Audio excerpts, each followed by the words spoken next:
사회가 뭐 요즘에 질서가 물러났다 보니까 뭐 여러 가지 일이 뭐 겹치는 거죠. 좀 안쓰러운 게 많은 것 같아요. 불만도 많고 그러니까 그 사회가. 진짜 그런 감정 들었어요. 왜냐면 제가 그때 그 사건 있기 일주일 전에 이제 신림으로 이사를 와야겠다고 계획을 하고 이제 그 사건 하루 뒤에 제가 부동산을 돌아보러 왔거든요.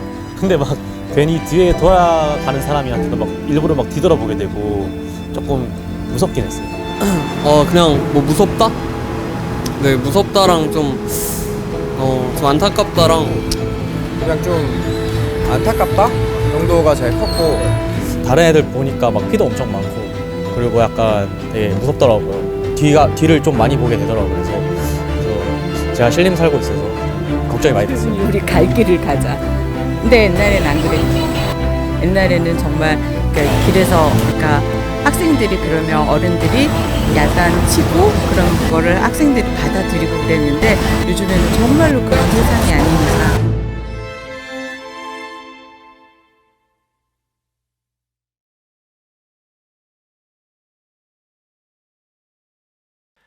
백주대나 서울 신림동에서 흉기 난동을 벌여 큰 충격을 일으킨 33살 조모 씨.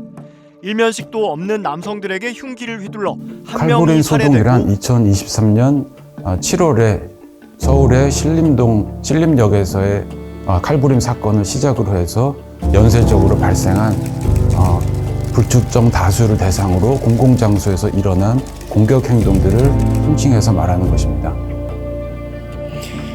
이것들이 최근 들어와서 많이 늘어나고 있는 이유에 대해서 많은 사람들이 여러 가지로 이제 생각을 하고 있는데, 대체로 이제 범죄의 원인은 크게 이제 뭐 생물학적인 원인이라든가 심리적인 원인, 사회적인 원인으로 이제 나눌 수가 있는데, 대체로 어떤 사람들은 이제 어떤 그 범죄자의 심리, 특히 무슨 열등감이라든가 뭐 분노라든가 이런 뭐 또는 사이코패스라든가 이런 데 이제 초점을 맞춘 사람들이 있는가 하면, 최근에 범죄학계의 그 분석에 따르면 그런 그 개인의 요소보다는 사회의 변동, 사회의 불안정, 사회의 어떤 혼란 이런 것들이 기본적인 원인이라고 생각하는 사람들이 많아요.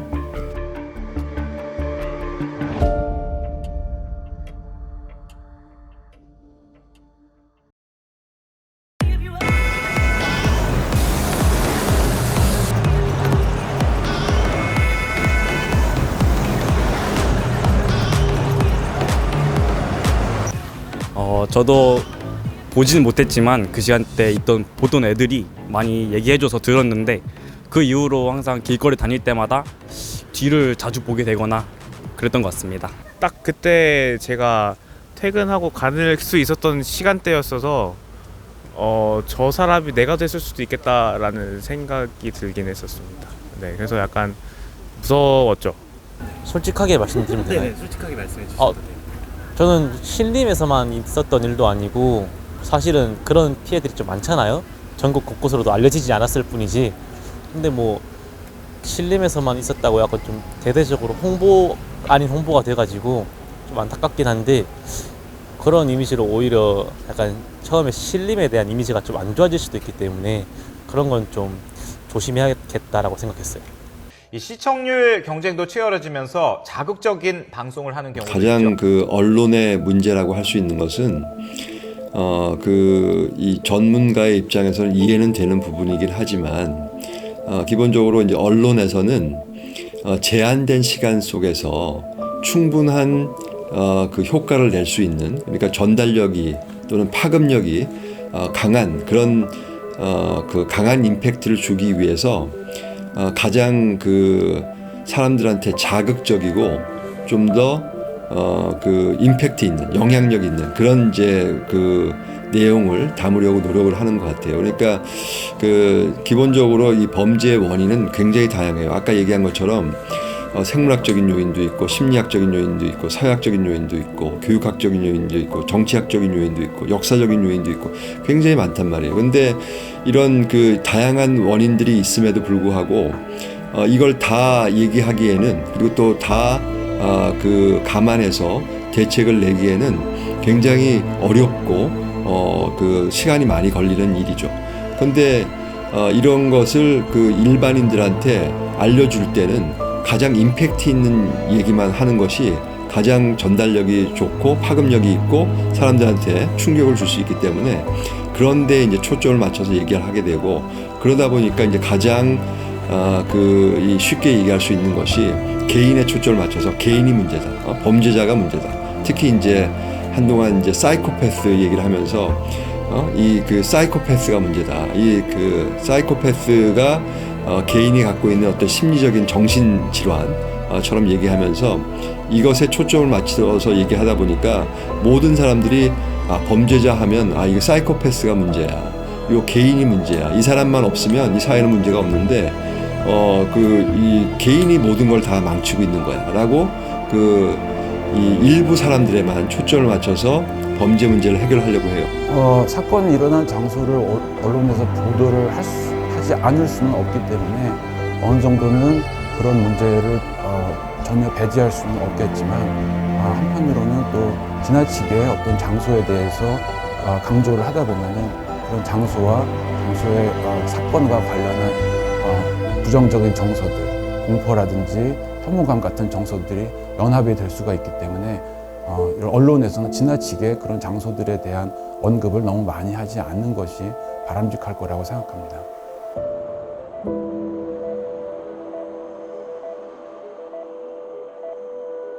사회에 불만이 있으셔서, 사회에 불만이 있는 분들이 그렇게 하시는 거 아닌가.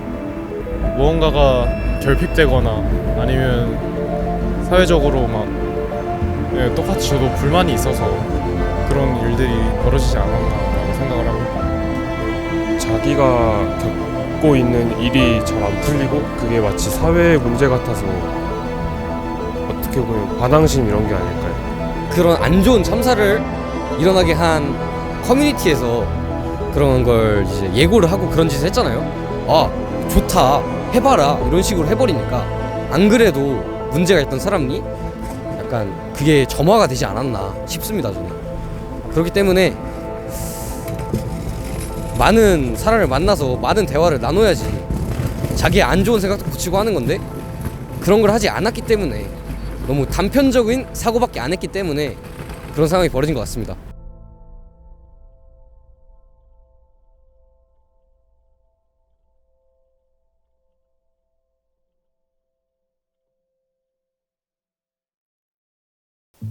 저는 개인의 문제만으로 환원할 수는 없다고 생각을 하는데요.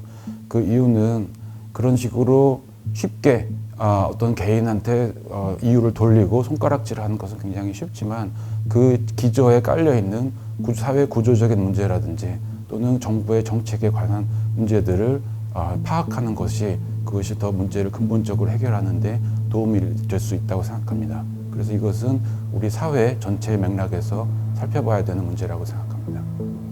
소위 이제 그 학교 폭력이라고 하는 저걸 보면 대체로 이 학교 폭력이나 이런 여러 가지 문제들이 소위 이제 공부를 잘하거나 또는 뭐 집안이 좋거나 또는 뭐 그 부모가 그 고위공직자에 있거나 또는 뭐 경제적으로 풍요하거나 이런 사람들이 그 문제를 일으킨다는 거죠. 오히려 예전에는 가난한 사람이거나 사회 불만이 있거나 이런 사람들이 오히려 더 그 범죄를 일으키는 사람들이었는데, 폭력적인 사람들이었는데, 요새는 오히려 이런 권력자들의 또는 사회 지도자들의 이 범죄가 또는 그 자식들의 범죄가 정말 심각한 문제가 되고 있는 것이고, 이것은 결국은 이 사회가 이 리더십을 보여주지 못하고 있다, 결국은 통합되지 못하고 있다라고 하는 거고, 이렇게 될 수밖에 없었던 그런 그 과정들을 살펴보면 우리가 여태까지 지극히 이 사회에 또는 이 공동체의 역할을 강조하지 못하고 모든 것을 그냥 각자 도생으로 해서 개인적인 탓만 하다 보니까 이런 문제가 발생하게 됐다라는 거죠. 제가 미국만 하더라도 그 외국의 Teacher Association이라고 해서 학교에서 무슨 문제가 있으면 이 그 부모와 선생님과 그 학생들이 같이 그 어떤 협회 또는 회의 같은 걸 통해 가지고 이 공동체의 문제를 같이 해결하려고 하는 경향이 많아요. 근데 우리가 최근에 뉴스에서 봤듯이 그 초등학교 교사도 그렇고 중학교 교사들도 그렇고 교사들이 자살할 지경에 이르렀잖아요. 근데 그 과정에서 이 부모와 그 교사의 관계가 같이 협력하고 같이 그 공동체적 문제로 대응하기보다는 지극히 개인적인 문제, 교사의 문제로 그냥 치부해 버려 가지고 아무도 도와주지 않았죠. 더군다나 그 부모가 그렇게 이제 잘못 대응했을 때는 그 학교 차원에서 뭔가 그 부모의 대표 또는 학교의 선생님들의 대표 이런 그 학생들의 대표가 모여서 같이 의논하면서 뭐가 문제였고 뭐를 이 방지해야 되고 뭐를 해결해야 되는지에 대한 그런 그 논의가 있었어야 되는데 그런 게 전혀 없었어요. 그냥 개인한테 맡겨놓고 네가 알아서 해라 라는 식의 진짜 그야말로 각자 도생을 하게 만든 거죠. 그것이 가장 큰 문제였다라는 거예요. 그러니까 그런 데에 대한 그 문제의식을 충분히 느낄 수 있고 해결책을 찾을 수 있었음에도 불구하고 그걸 전부 다 놓쳤다라는 것이 정말 안타까운 일이죠. 세상이 너무 흉흉해서 참 그런 생각도 조심해야 되겠다는 생각이 더 들고. 그치. 그래요. 요즘에 조심해야지. 그래서 아무도 건드리지 말자. 조용히 우리 갈 길을 가자. 근데 옛날에는 안 그랬거든요. 옛날에는 정말 그러니까 길에서 그러니까 학생들이 그러면 어른들이 야단치고 그러면 그거를 학생들이 받아들이고 그랬는데 요즘에는 정말로 그런 세상이 아니니까 서로 조심하는. 칼부림 소동 얘기는 들었는데요. 제 생각에는 두 가지 다 이유가 되는 것 같아요. 개인적인 이유도 있고 또 그 개인적인 이유를 만들어내는 사회적인 구조도 있는 것 같거든요.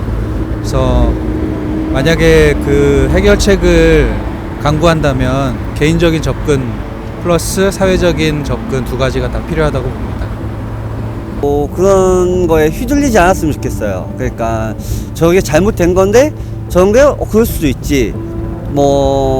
저도 되나? 라는 생각을 이렇게 가지지 않고 그냥 올바른 그런 가치관을 가지고 좀 생각을 했으면 좋겠습니다.